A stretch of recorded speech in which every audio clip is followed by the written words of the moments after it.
Who are you and what do you do? My name's Mark Poole. I own a small recording studio here just outside of Morgantown, West Virginia, and I play music in several bands and make make records, make music. Pretty much, that's my job, I guess. Awesome. Yep. All right. So, how did your love for music start? Um, Way back, I guess, as a kid, um, there was always music playing in our house. My dad played boogie woogie piano, so he was always playing piano around the house when we were growing up. And then he played big band music a lot and country music a lot. So it was always part of our lives. I think when we were 4 or 5, we got a record player. My sister and I both got our own record players, and we just started, buying 45s with our lunch money and whatnot. There was a record store right by our. Well, by the time we were in high school, there was a record store just a couple doors down from the high school, and we would always go there at lunch and not eat lunch and just buy records. So, but yeah, so it started, in childhood. And so, you told me in 1989 you started doing the producing and. I moved here in '89. Um, I mean, I was doing a little bit of recording then. When I started dabbling with recording, what was available was, available for someone who was young, is just like a 4-track cassette recorders. So I'm kind of from that generation. It was a cassette player or cassette recorder that had, four, rather than a left right stereo, had 4 tracks. So you could just stack things on top of each track on top of each other. And that was kind of the beginning of home recording. I feel like studios back then, the machines to record were like $50,000 or something for a 24-track recorder. So the 4-track cassette led to I started recording the bands I was in. Um, then in the early '90s, there was a machine that came out called the ADAT machine, and it stood for Alesis Digital Audio Tape, and it was the first really affordable multi-track machine. Like one 8-track unit, they would sync together so you could add tracks to it, but you could basically set up a small studio for about the cost of a used car. This is about early '90s. So I took out I've always wanted to do this, and I had some success recording on the 4-track cassette machines, uh, liking the sound of it better than what we were getting when we go to a studio.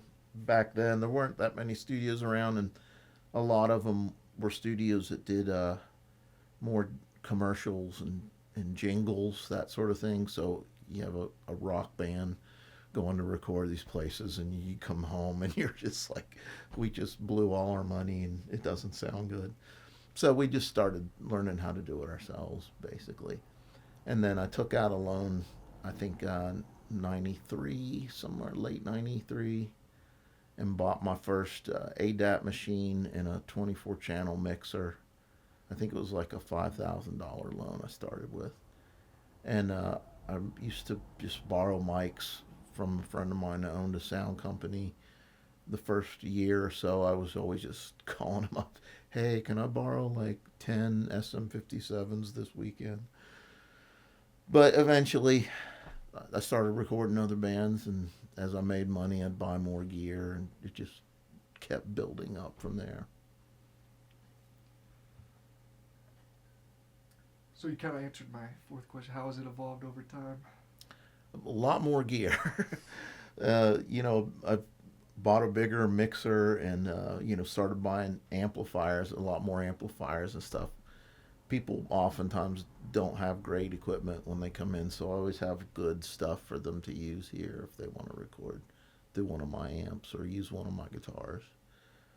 So yeah, I've just bought a lot of stuff over the years.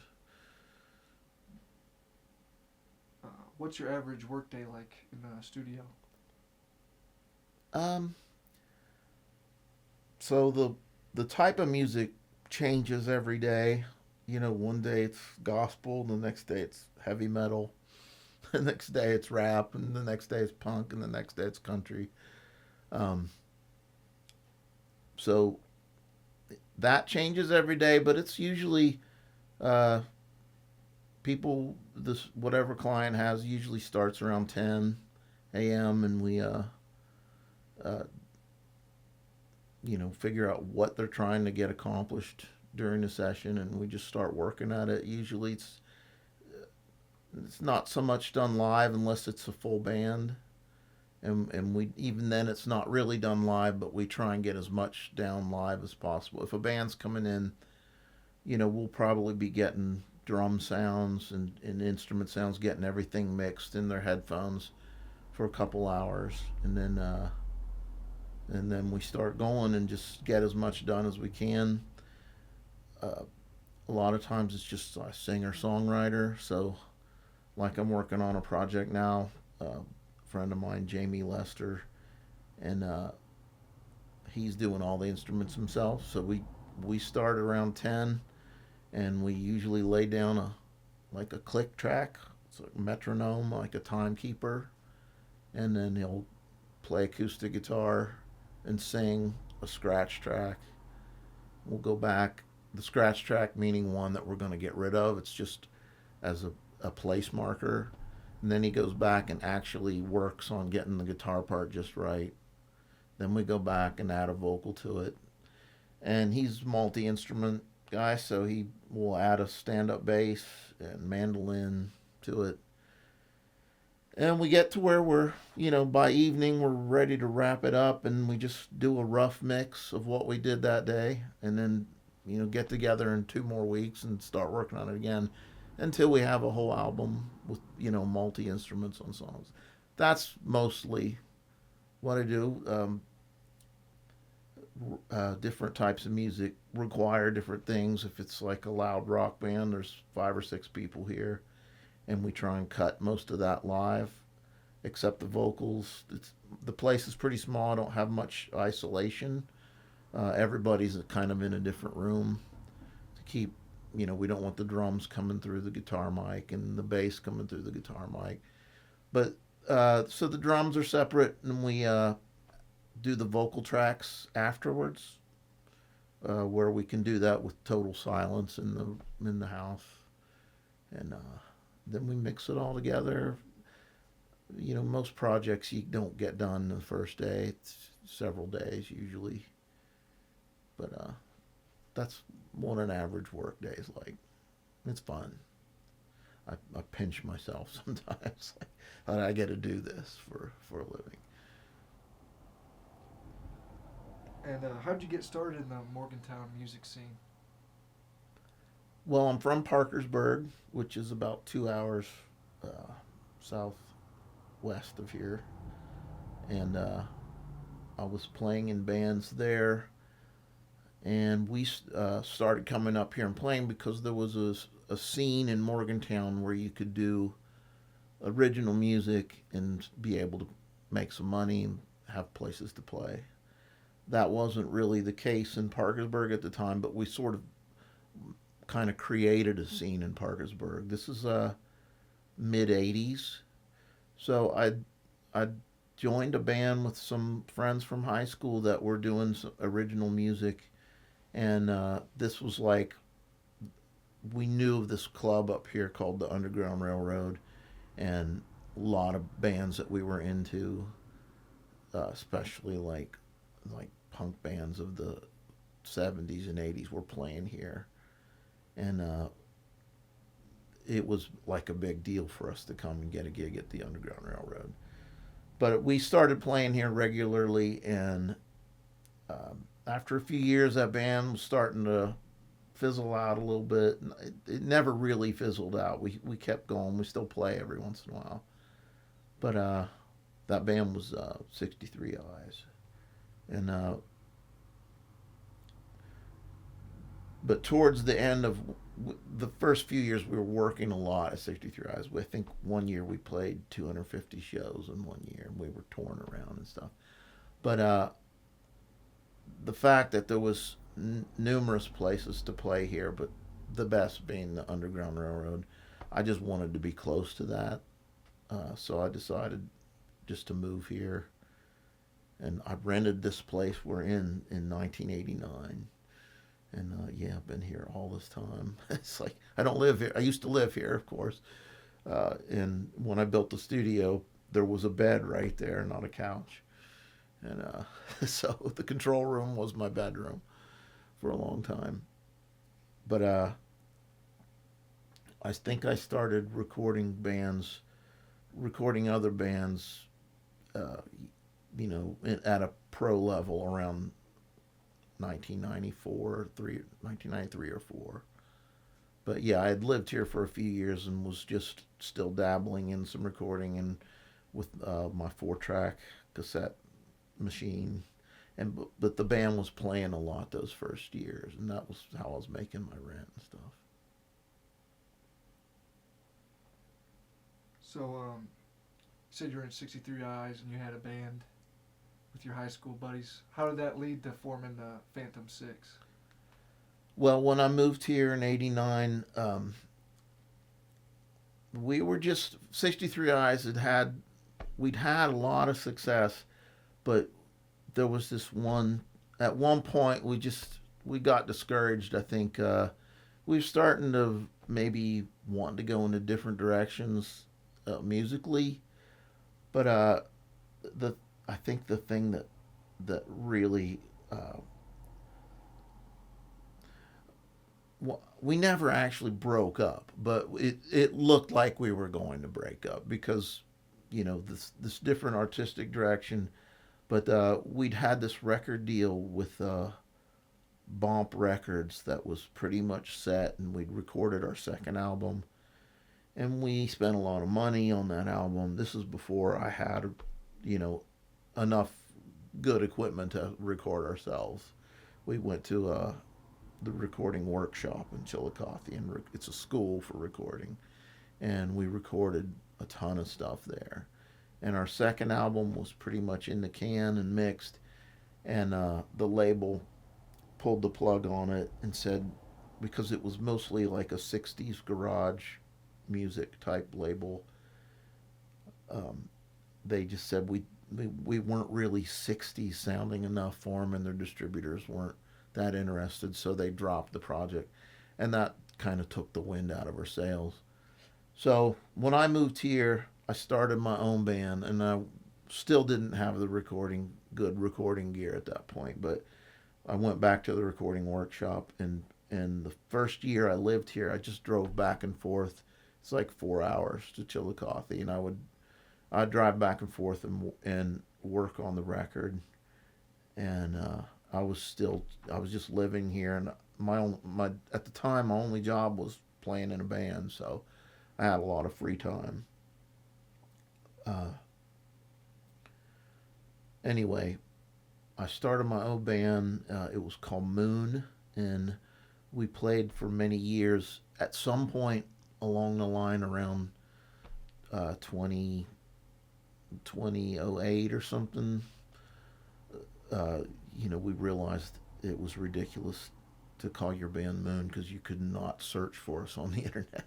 Well, all the stuff with 63 Eyes was all pre-internet, so that wasn't an issue. Back then we had mailing lists. We'd take to each show and get people to sign up on the mailing list.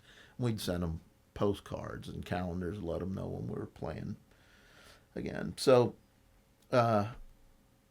Moon basically morphed into the Phantom Six. We just kind of had a powwow and changed our name. So that was 2009, 2008, 2009, something like that. So 63 Eyes had done 2 albums. Then 89 I moved here, started Moon, put out an album in 1990. Uh, then another one in it was mid 90s, put out a second record. The third record early 2000s, and then the last 2 records have been Phantom 6 records. And the lineup's changed a little bit, but a lot of the same guys I've been playing with for many years. And 63 Eyes still plays. It's mostly like a reunion show now when we play, because we still have fans that'll come in from all over the country if they know we're got a gig, and we can sell out the place. It's awesome to be able to kind of get recognition for something we did all those years ago and still have people like it. It's awesome. So Phantom 6 though officially became a band, around 2009, I believe. And what does the lineup consist of? Or who? So Phantom 6 is me on guitar and vocals, songwriting, Clint Sutton, drums, Billy Matheny, bass guitar. Bass is what we've gone through many bass players over the years. Billy Sheeter was our second guitar player. Just recently, he's had to kind of bow out of the band because he's got bad tinnitus, and the last few gigs we played, it just became unbearable for him. So it's health reasons. We've left the door open if he ever wants to come back. So now the guy that I got started playing music with way back in junior high school he's a drummer first and foremost, but he's playing the second guitar stuff for us now, like the gigs we have coming up. It'll be him, Scott Fetty. And now my wife has joined the band too, and she fills in on bass when Billy Matheny's out on tour, and also, man, it's great having the backup vocals. She's great at harmonizing with me, so yeah, that's right now the lineup. That sounds awesome to get to play with your wife. Yeah. What's your favorite part of your job? Of the recording end of it, it's just kind of getting to help people realize their dreams a little bit, being able to assist in that. The people, especially people that really don't have any clue, have never, tried to record anything. They're shocked when they hear the first playback. That's always a real thrill. Just like I have a guy came in and recorded a song. Well, I had to put the music together for him. He had written a song when he was in the Navy in the 60s. And he's in his 80s now. And he'd always wanted to, be a songwriter. And he'd never done it. But he had written the song, and he just had it in his head all these years. And he typed out the words for me, and I had him kind of just sing me a rough draft of it. And then I put the music together for him, the bass and drums and piano and stuff. And he was so thrilled when he. And then I had him come back in and sing over top of we did a scratch vocal of another client of mine came in, and it was a really good singer, Paul Ragland. He came in and did kind of a scratch vocal based on this guy Frank's vocal. Anyway, it was a real thrill for him to get to hear this song that he'd been thinking about, since he was in the Navy during the Cuban Missile Crisis in the early 60s. So that's the sort of thing that you just, you never expect you're going to get projects like that, but it's a lot of fun. And then just the bands in town are really cool. There's always been a great music scene here, and great musicians, great songwriters. That's always a thrill to get to work with people that end up inspiring me just by how good they are and how hard they work at it. That rubs off after a while. So that's the second best part of doing the recording end of it. Yeah. If you could pick one, what's your favorite project you've worked on? It is. It's hard to really pick one. I mean, there's been thousands. There was a band I really liked a lot. Everyone in town, that's a little older knows them. The Emergency, their first record, I recorded. I still listen to that record a lot. I'm working on. I just uh, finished a record for Andy Tuck. He's a guy from Parkersburg I've known for a long time. It's amazing, and I'm working on a record right now with Jamie Lester that is blowing my mind how good it is. I mean, it's more of a country feel, and we got a really good Nashville steel guitar player playing on it. So I mean, it's hard for me to say pick a favorite. I mean, right now I'm lucky that I've got a lot of things that I'm working on that I'm really enjoying. Um, but that Emergency record was really special too. I really enjoyed that one. What are the challenges that you face running your studio here? I remember I read on your website you got to keep the noise down Yeah, after a certain point. I've always just been uh, just tell people we got to knock the loud stuff off by like 9:30 or so in the evening, just to be respectful to the neighborhood. Um, a lot of the people moved out, so it's not as big of an issue anymore. But still, it's.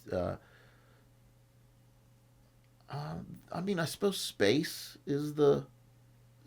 If I had more space, I could, have more isolation.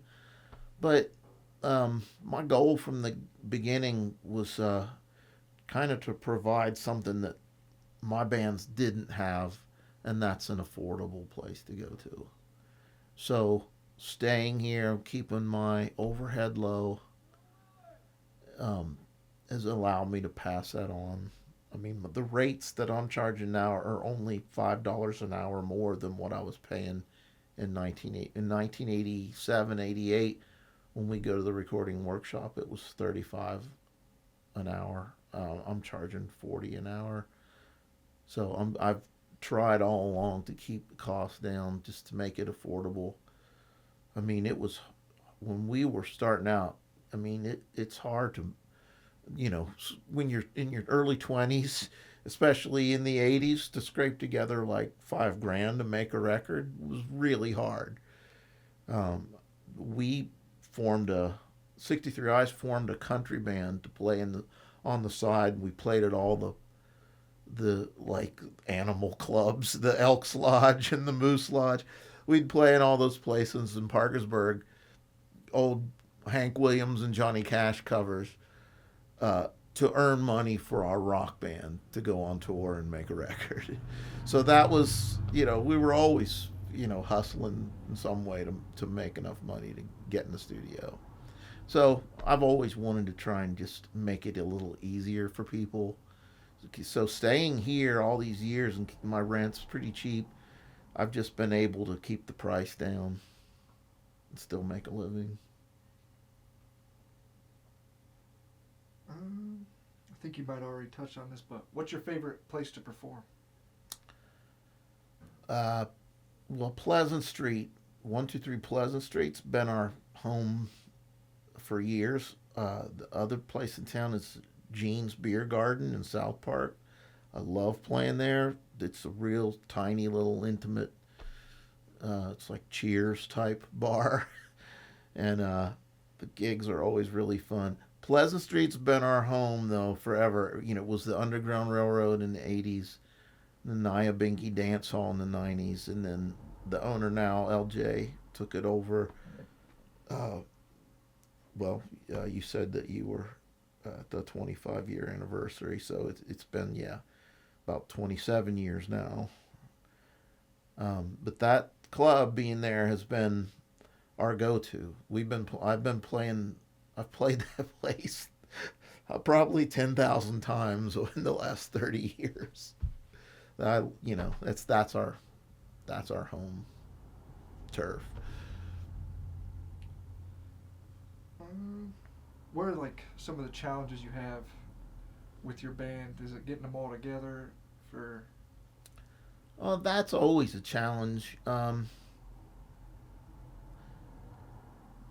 Especially we're all older now. I'm the oldest by far. I'm 61. Um, but you know,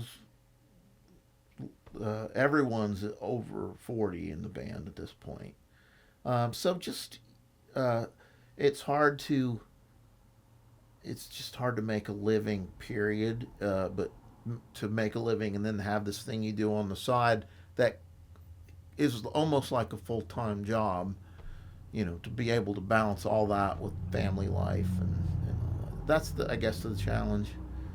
But it's just something that we're all just we we're kind of rock and roll lifers, I guess. We're gonna find a way to do it. It's just we'll make time. That's the challenge though. Is coming up with time to get together, work on new songs, that stuff. It's hard, but we have that. Nothing has stopped us so far. We just kind of move along at a slower pace than maybe a band of 20-year-olds.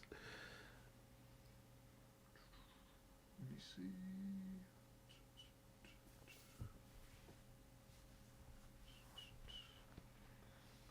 Is there anything you'd like to add? Come see us at Pleasant Street here this Friday, February 21st. That's our first show of the year. I think we're gonna maybe do another one around St. Patrick's Day. Check us out on the internet, Phantom 6. We have phantom6.com. And if you want to come record, any young bands that want a reasonably priced studio that it's going to guarantee it's going to sound good at the end of the day, just hit me up, Zone 8 Recording. Just Google me. All right. So that was my commercial.